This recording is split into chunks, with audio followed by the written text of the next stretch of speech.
Alright, welcome back everyone to another episode of Advanced RC Adventures. A2RC here. This is a channel where we investigate, explore, build and explain, upgrade and advance Nitro RCs to another level. Come start a new adventure with me. So today we're talking batteries. So a lot of this channel is going to be vintage style cars, vintage style receivers. Most all of them still have 2.4 gigahertz technology, and but when we're talking about the Mantis, one of them that's staying in stock, that will still have an AM style Futaba receiver, but the upgraded version will not. And we'll dive into that in future videos for that upgraded Mantis. When we're talking batteries, this is got to be what everybody begins with. A 4-cell battery holder. Generally they put in normal alkaline batteries, 1.5 volt. Put them in there. They last for, I guess it just depends. One run, maybe up to 10, just depending on how long the runs are. The battery tech, the chemistry inside is very different than, for example, this cell, which is a nickel metal hydride. This is an old Radio Shack 15-minute quick recharge, and these cells back in the day were some of the best over-the-counter, so to speak, cells that you could get to be able to either replace into your 4-cell battery holder, 3-cell battery holders, or 5. Great little upgrade, so to speak, for capacity for your receivers. We're gonna discuss the basic differences, I guess, on battery technology and capacity just a little bit. The alkaline cells, like I said, they're 1.5 volt, and so I would say the relative standard for your receivers is to try to have them run off of 6 volts. They can operate as low as 3.5, 3.6 volts, depending on your receiver. Most likely, receivers that were built, maybe I'm taking a small guess, but somewhere around 2005 and older, they probably are not high voltage capable. For example, 7.2 volts and more. But you are able to run pretty much all receivers 4.8 volts as well. For example, this is a AAA size pack. Let's look at the difference here. You got a AA cell here next to a AAA cell, both nickel metal hydride. This is a 4.8 pack, so 4-cell, 1, 2, 3, 4. Pretty standard 22 gauge silicone super flexible wire.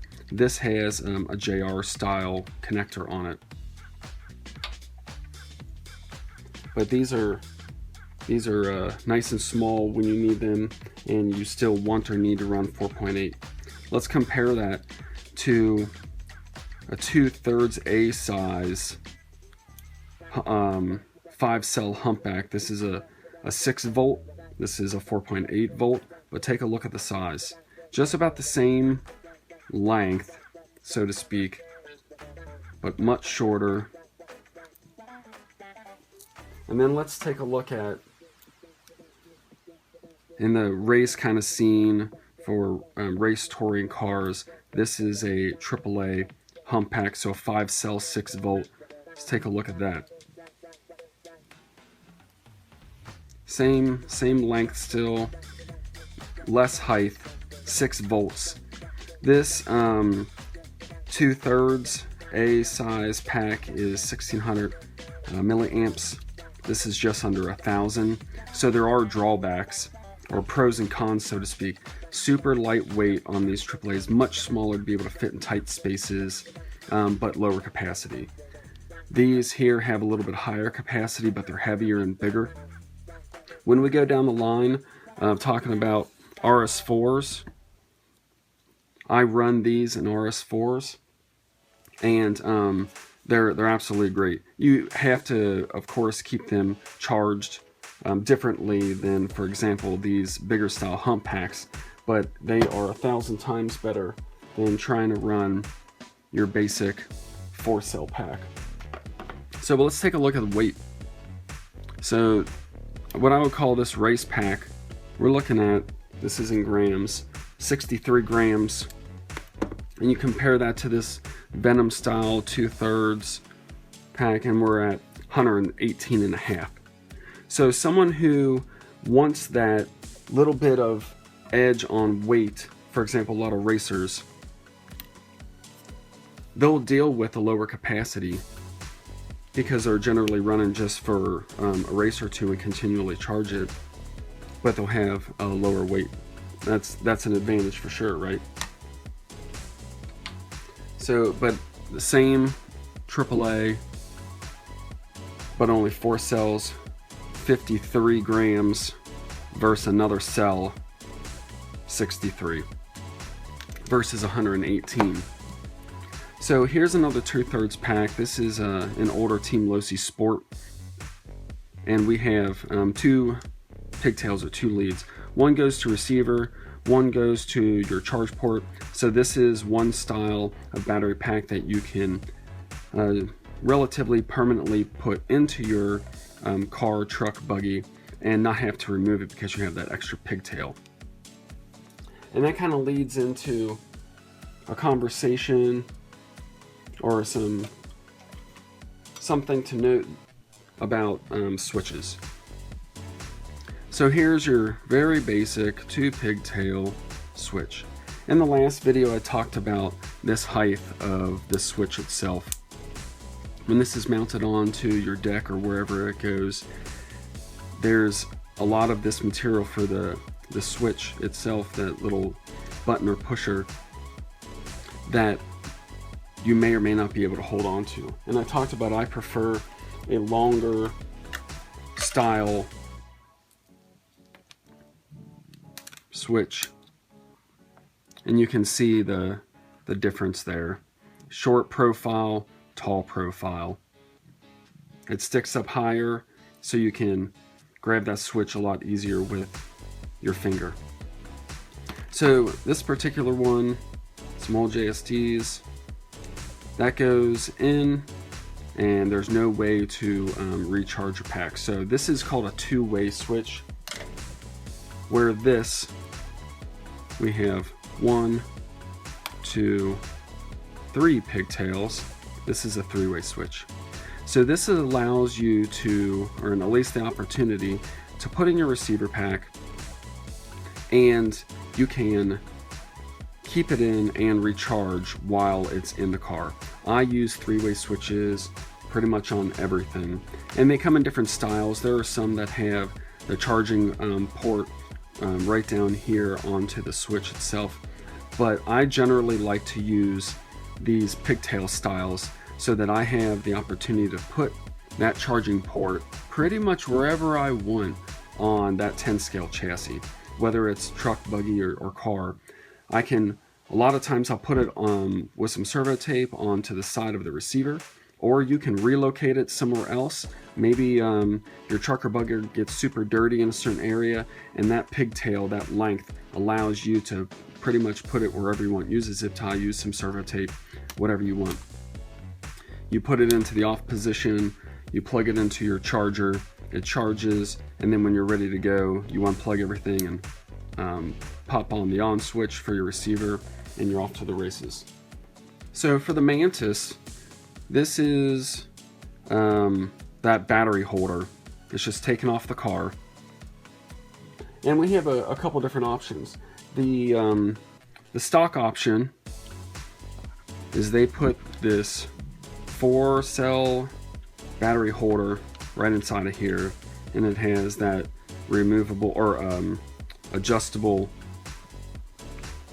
zip tie type of cinch tie on it. But that sticks out a lot, if you can, as you can tell. That sticks out a lot. I do not want to use alkaline if I don't have to. If I'm using rechargeable cells in here, then I'm down to 4.8 volt. When I want to run 6, Even though 4.8 volt is perfectly fine, it's just your servos are going to be running a little bit slower. But there's absolutely no problem other than that running 4.8 volt. On one of the silver RS4 builds, I use a rechargeable nickel metal hydride 4-cell 4.8 volt pack, and it works great. And we'll talk about that when that build comes up, about why I chose that. So that was one option, right? So you can attempt to put on a hump pack, but take a look, this sticks out far too. It's heavier. It's an option for sure. You can put some servo tape on there if you want. But I just didn't like that. It sticks out a lot. You got a lot of room for this to potentially move even with servo tape and zip ties. So that's just not what I wanted to do. Remember, that weight was 118 grams. So this is where I went next. This is a AA pack, 4-cell pack, 4.8, and that just fits absolutely perfectly in there. And take a look. It's essentially the exact same width of that holder, and this is an absolutely perfect option. 4.8, so the servos are going to go a little bit slower, but you can still have some good 2000 or plus milliamp hour cells, and you still have your pigtails route towards your receiver. And this is a great option with some servo tape in this area. Place it on, put on your zip tie, attach it to the chassis, and you're ready to go. And this was a great option, and I had this on the upgraded car, but I wanted something better. So I wanted my 6 volts. So as I mentioned in the other videos, feel free to check them out, I put together a small design for a cell manufacturer in the UK. Companies that will do this in the United States, but from my experience with this particular company, I've had great success. They are quick, they have very good quality control, they're reasonably priced even though they're over the pond, and I haven't found anything better in the States. Leave your comments down below if there's a company that you suggest for nickel metal hydride custom cells, and I'll check them out. We can all learn together. So the UK packs came in, and here they are. Here's how they came. This is how I designed them. This is up. Very similar to that 4-cell. We just have an added 5th cell. Still very thin. Less width here. Let's take a look at what this weight is. I'm curious. So 143 versus 110. So we about 30 grams, is that 35 grams or something like that? So the hump packs are going to be a little bit less weight, but this just fits that profile perfectly. So let's put that in that holder. We know it's going to fit because it's the same 1, 2, 3, 4 across as that 4.8 4-cell pack. And we just have that little 5th cell sticking out the side. This is the front of the car over here, going towards the back. This is how I wanted those cells to go, because if you notice, right here is a zip tie holder area, and it can come right up through there. If I rearranged or oriented this a different way, it wouldn't fit as well in the holder, and the zip tie wouldn't fit as perfectly as well. So I put a little servo tape back here, place that on, and you'll see in the upgraded version how this is attached. So you noticed on that 4-cell pack, this is black. Notice that this heat shrink is clear. Comes in white, yellow, red, orange, black, clear. And I did want to touch on, whenever possible, I like to reheat shrink and put a second layer of heat shrink on my cells.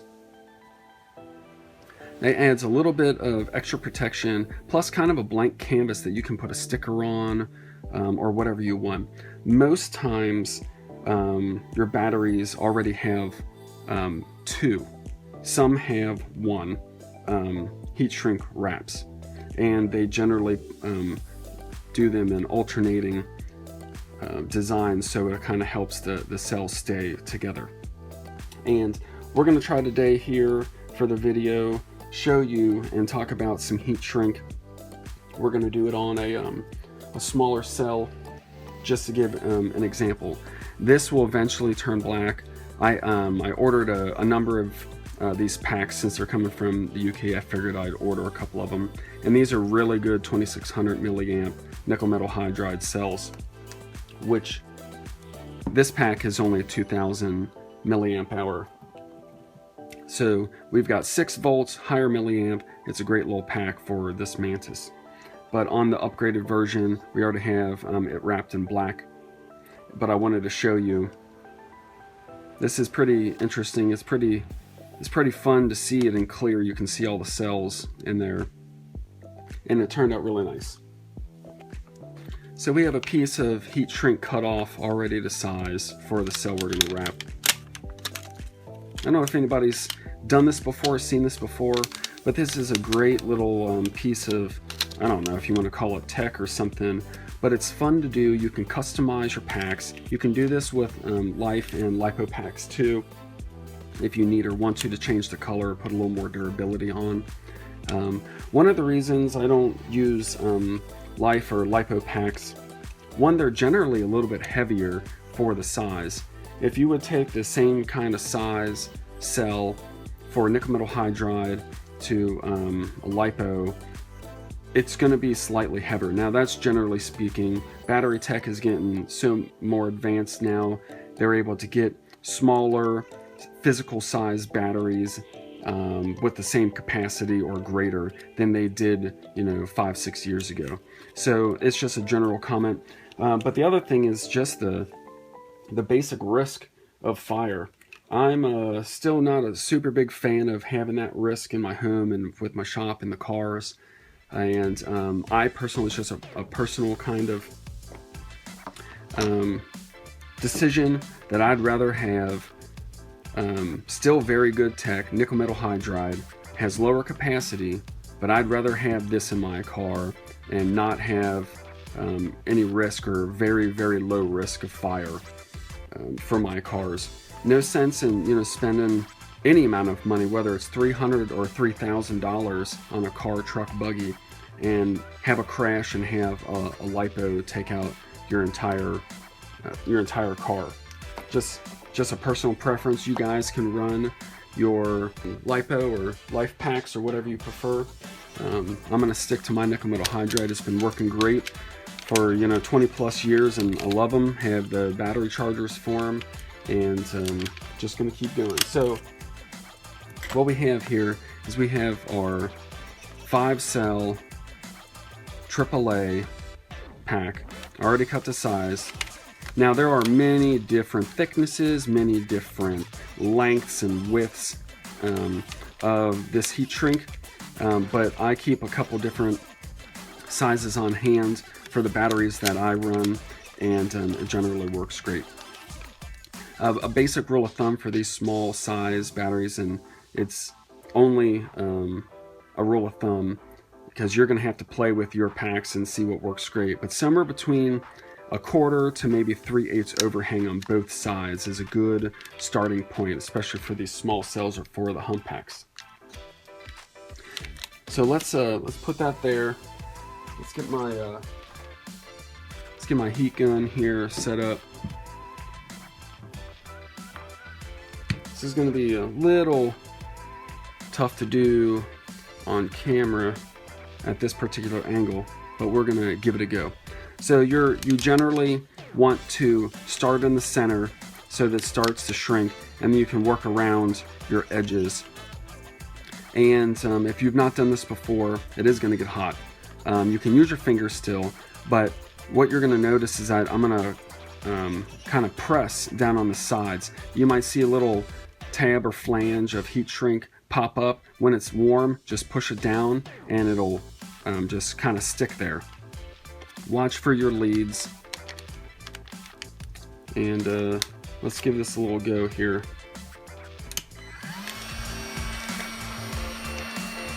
Doesn't really matter where that goes. Just get it started. Make sure it's centered inside of your heat shrink. Notice we're already starting to form. Let's do the other side. Already starting to form. You do want to be careful because you can over shrink it and then it will break on you. So we're starting to form here. See, I'm pressing on it. Move that lead away. Don't burn your fingers.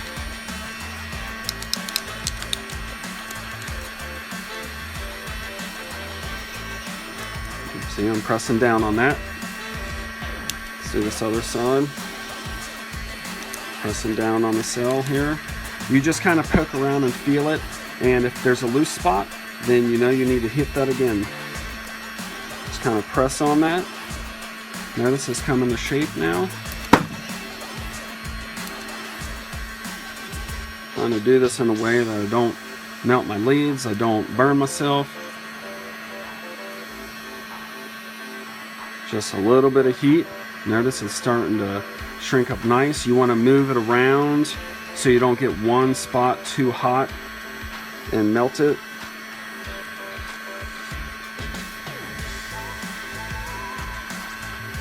Looks pretty decent. So let's set that to the side.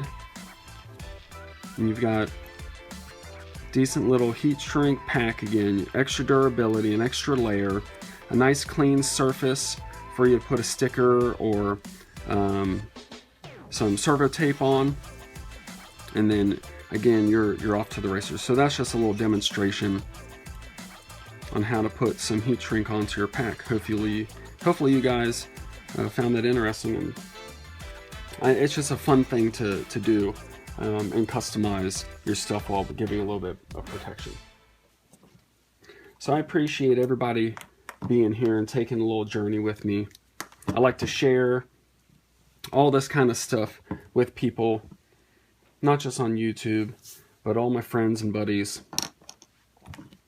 Hopefully you enjoy it too. So feel free to like, share, and subscribe. Thanks for taking the adventure with me on this Kyosho Mantis 2-wheel drive GP, talking about batteries in general, especially for this Mantis rebuild. And if you like 10 scale nitro, especially touring cars, then this is the place to be. So thanks for taking the adventure with me.